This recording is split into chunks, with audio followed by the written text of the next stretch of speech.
How y'all doing, everybody? For this one, I'm looking back on one of my old paleontology books that I read when I was still in high school. Excuse me there. It is Robert T. Bakker's Dinosaur Heresies. Now, let me tell you all a story why this was a significant book back at the time. Back up until the 80s, as far as conveying to the general public about the current stuff of paleontology, most people's impressions, their images they get from any source depict the dinosaurs as slow, evolutionary dead ends. Even as a kid in the 80s, what kid books I had for dinosaurs still showed Brontosaurus, yes, Brontosaurus as it was called in illustrations, up to its armpits and swamps, living in wet environments. All dinosaurs were sort of big and sluggish looking. I still loved them as a kid. But then I started hearing ideas. My dad first pointed out to me this guy from his segment in Reader's Digest, which was a small summation of some of the things he talks about in this book. I remember seeing this at a Hastings long ago as a kid, but I was, too young for it at the time. But man, I just dig the art. But I think it's John Gersh who did the cover illustration. And then I started noticing this guy on television, Robert T. Bakker. This guy looks like an old, gold prospector out, with his long beard, his hat. It looks like he should have a mule with him. But in fact, he's a paleontologist who has PhDs in both Yale and Harvard. Very interesting to listen to. Very, has an interesting character about him. But one of the things about whenever we saw him on the documentaries and everything is that he presented dinosaurs in a very active, not as sluggish, dim-witted reptiles, but as active creatures of the environment. You picture them running or galloping, or as you saw on the slideshow, you see two brontosaurs. Again, those are brontosaurs. Standing upright and just hitting each other like giraffes on, go right, but except this time they rise up under two legs. Just fast and exciting.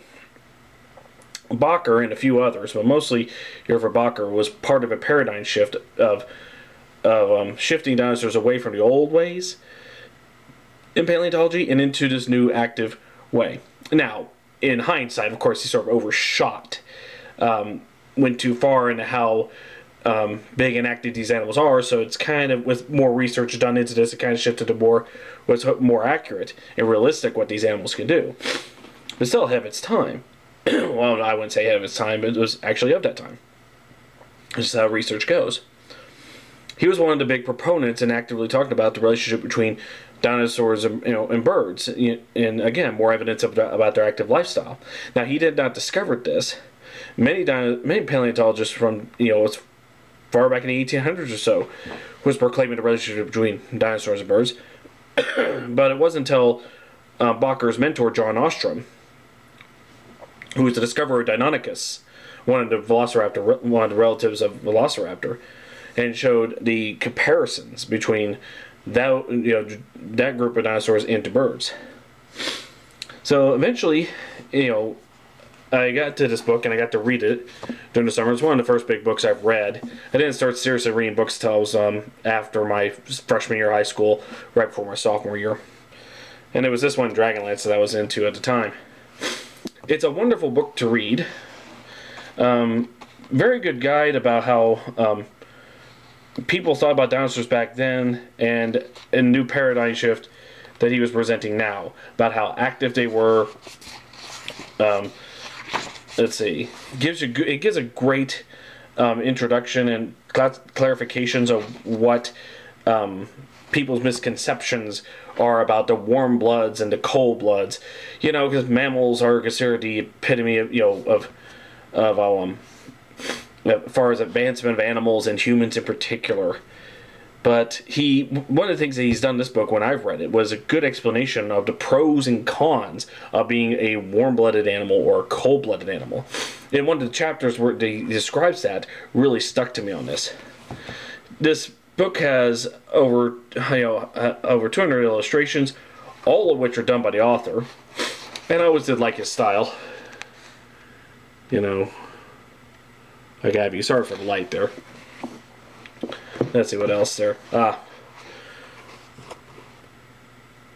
Yeah, the old way that they used to present dinosaurs, because they were thought as lizards, they would sprawl their legs like lizards, but they couldn't because their guts would be on the ground. Their legs cannot support all that weight, so it's actually more upright, of course. And he also talks about other details as well. You know, like one of the things that he was famous for in this was the predator to prey ratio. And it's one of those theories that he came up with and unfortunately has been shot down, despite the fact that, you know, I've heard from one source here and even one of my professors thought it was a brilliant idea. Let me explain it. Well, by the way, this is from David Hone's The Dinosaurs Chronicles, explaining this. In his well-known book, The Dinosaur Heresies, paleontologist Bob Bakker pointed to the fact that the fossil record suggested a predator-prey ratio of dinosaurs that was similar to that seen in modern mammals. For every carnivorous theropod we found, there would be perhaps 24 herbivores. Exactly the situation we see in modern mammalian-dominated ecosystems, and suggesting a high metabolism for them. And the idea was quite novel and brilliant, but of course there's a problem here, is that the fossils, excuse me, relates to the fossils relate to exceptional individuals and are not necessarily representative of the actual population of the animals when they were alive. As you will see, some big issues with the fossil record is a lack of young dinosaurs, which probably made up a large percentage of the natural population, and were the favored prey of carnivores. So it's hard to know how much trust to put into this data. Given the tiny number of theropod fossils discovered, it's hard to be sure of what is revealed in the fossil record isn't any kind of statistical blip, as one extra find can throw off a low ratio to quite a degree, but overall it does at least point towards something like endothermy. So, again, he came up with some brilliant ideas.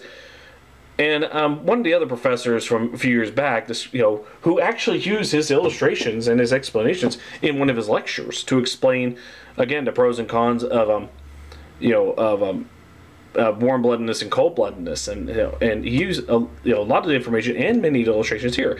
I told him at the end of the lecture I wanted to read his book again. Says when he told me that, well, here's the thing: a lot of his ideas that he came up with to test have been proven wrong, and that's going to happen. Okay. But if anything, he's a wonderful lecturer and educator about the subject. He's really good at educating kids. And, I still enjoyed him. He's shown up in, so many documentaries. He's been on the Sega Genesis version of Jurassic Park, where I think it was the Sega CD one. And, of course, in Jurassic Park Lost World, Professor Burke is modeled after Robert T. Bakker. I treated him as one of my heroes of paleontology, as a great spokesman and all that. But again, as one of the lifelong lessons you sort of learn is any person you become inspired to, it's a mistake to treat them as a hero, and because then you'll think that they can never do wrong, or that anything that anybody accused them wrong, they'll just you just want to disregard them.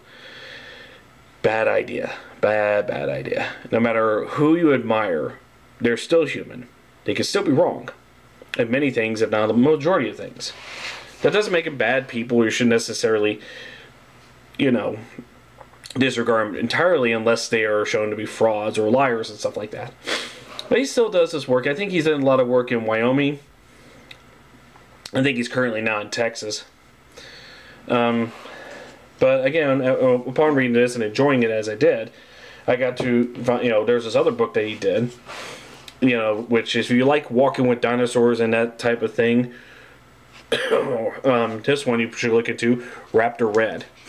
It is a story of a Utah raptor in her life, trying to live out in the world, trying to find a mate, trying to have children.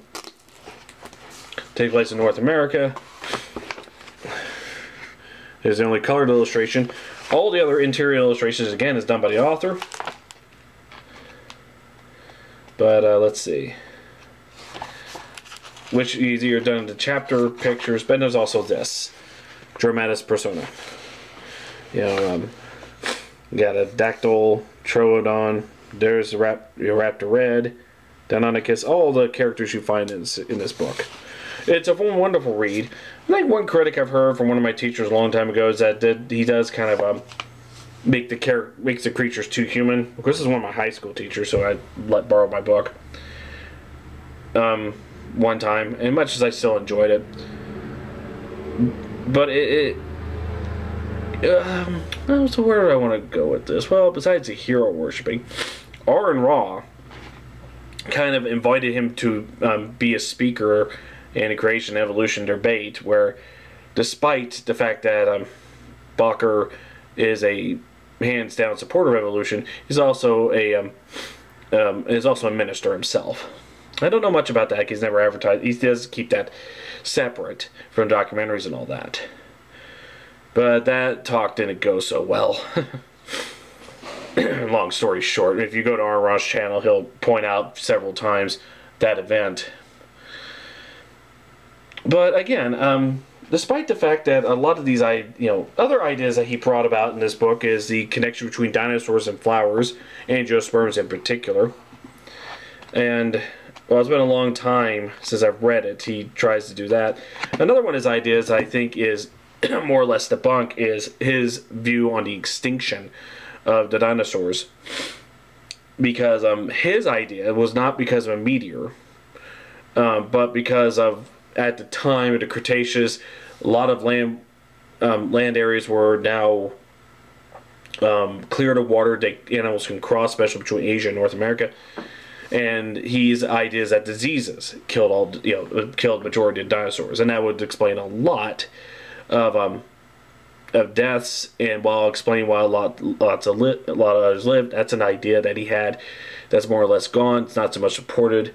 Yeah, we still had the KT meteor impact, but there's also the lava flows at the end of the Cretaceous in India, I believe.